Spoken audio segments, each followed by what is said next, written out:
2026 թվականին հատկացված քվոտան ինչ կտա այն հաճախորդներին, ովքեր արդեն պատվիրել են մեքենաներ։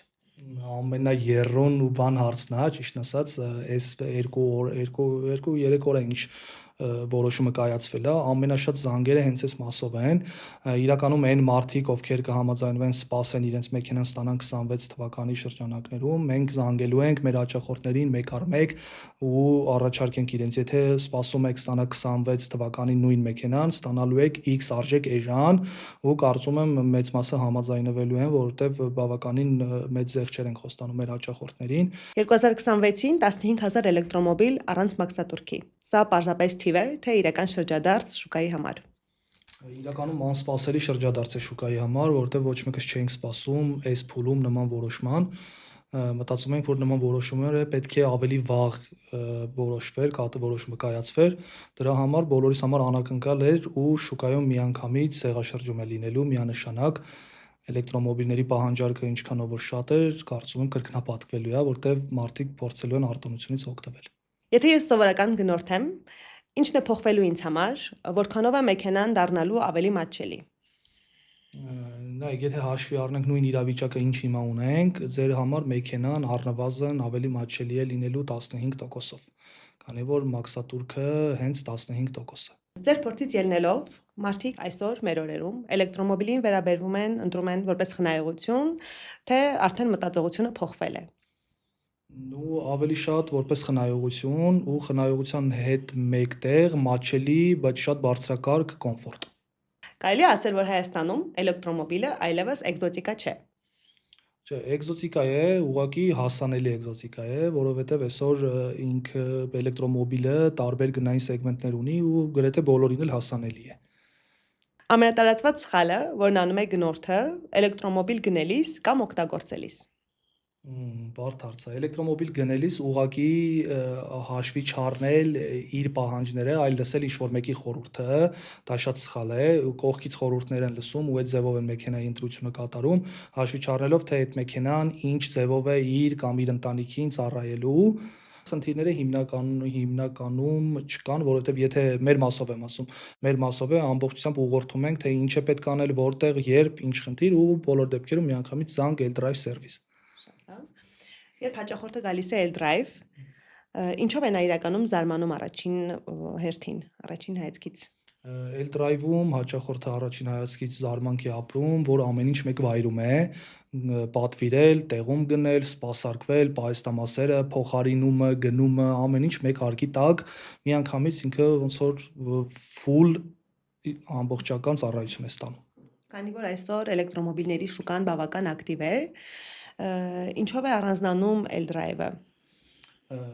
Նախորդ հարցին շարունակություն ասեմ, L-Drive-ը առանձնանում է նրանով, որ ուղղակի չի զբաղվում մենակ մեքենա վաճառելով։ Վաճառելուց հետո ամբողջ պատասխանատվությունը իր վրա է վերցնում, կրում այդ պատասխանատվությունը, շարունակելով 3 տարի այդ մեքենան սպասարկել, երաշխիքների շրջանակներում մեքենայի վրա առաջացած ինչ-որ խնդիրների լուծում տալ, մշտապես կապ պահել հաճախորդների հետ ու ամենակարևորը այդ ամեն ինչը ամենաբարձր որակով։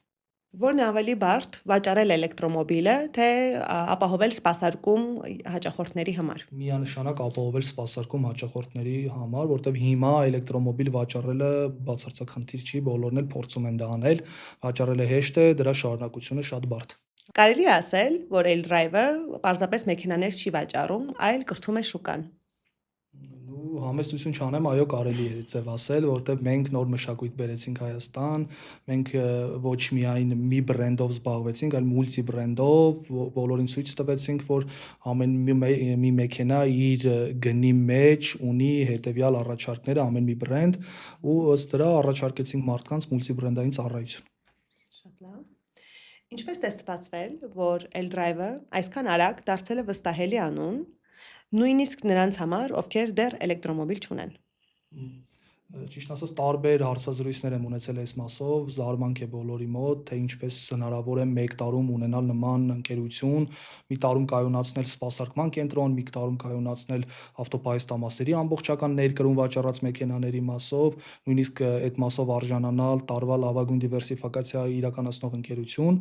Հարցին կպատասխանեմ, որ ամենաառաջինը ճիշտ ընտրված թիմը, ճիշտ մշակված ստրատեգիան ու այդ ստրատեգիային քայլերին հետևողականորեն, պատասխանատու ձևով հետևել ու գնալ այդ ստրատեգիայի հետևից, դրա կատարման հետևից։ Ես գիտեմ, որ այս տարվա վաճառքները Eldrive-ի համար ռեկորդային են եղել։ Կմանրամասնեք մի փոքր։ Մենք համեմատում ենք այլ ընկերությունների ու Հայաստան ներմուծված մեքենաների քանակով։ Մենք ունեցել ենք ամիս, որ մեկ ամսվա ընթացքում 300 պլյուս մեքենա, 400-ին հասնող մեքենա է վաճառվել ու դա իրականում շատ մեծ ադրենալին ու շատ մեծ ոգևորություն է ամբողջ թիմին տալիս, ոչ միայն ինձ կամ մեր ընկերության այլ աշխատակցի X, այլ բոլորիս շատ մեծ ադրենալին է տալիս ու մոտիվացիա տվեց հենց այդ ամիսը մեզ, որ կրկնակի աճ եղավ, այդ ամսից հետո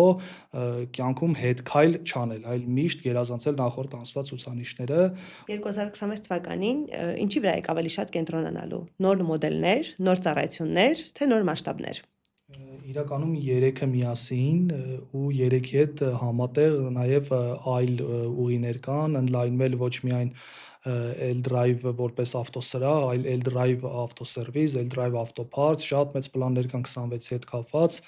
ընդլայնել շուկան, նոր մոդելներ ներկայացնել շուկային, ուսումնասիրել չինական շուկան, որովհետև շատ բազմազան է իրականում Հայաստանում շատ մեքենաներ կան, որ տեղ չեն գտել հայկական շուկայում չինական արտադրության այդ մոդելները, բայց մենք այդ ուղղությամբ աշխատում ենք, որ մեր հաճախորդներին կրկին կցանկանամ ասել, ճիշտ ուղու վրա դնել ու առաջարկել մոդելներ, գին որակ համատեղ ամենաիդեալական տարբերակով, ամենայն դեպս մեր աշխատանքները այդ ուղղությամբ այս պահի ստացվում են։ Շատ լավ։ Կարող ենք ասել, որ առաջիկա տարիների ընթացքում էլեկտրոմոբիլը Հայաստանում կդառնա ոչ թե այլընտրանքային միջոց, այլ նորմա։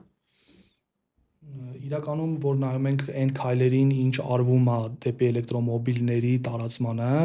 ամեն ինչ տանում է նրան, որ այո, դա նորմա է դառնալու, ամեն մարդ իր ընտրության մեջ ինքն է, բայց մարդիկ էլ կան իրականում ուղիղ, ոչ երբեք մենք բենզինային կամ ներքին արման այլ